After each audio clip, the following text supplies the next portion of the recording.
children, today is the story The Dog at the Well.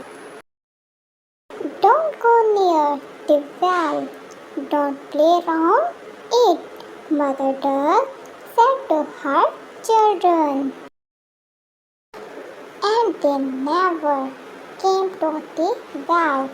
But once a little puppy ran to the well and stopped there. He thought,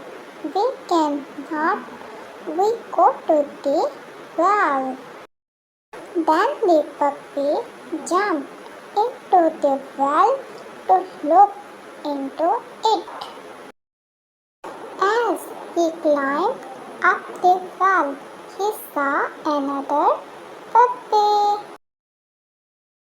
The puppy wagged his tail, and the puppy in the well did the same.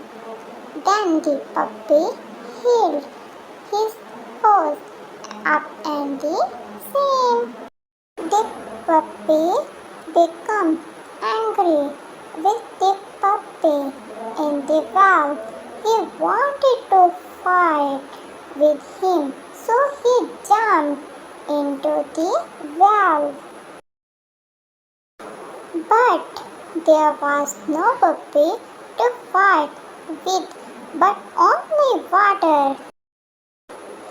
He barked and swam until the farmer came and rescued him. The puppy had learned his lesson.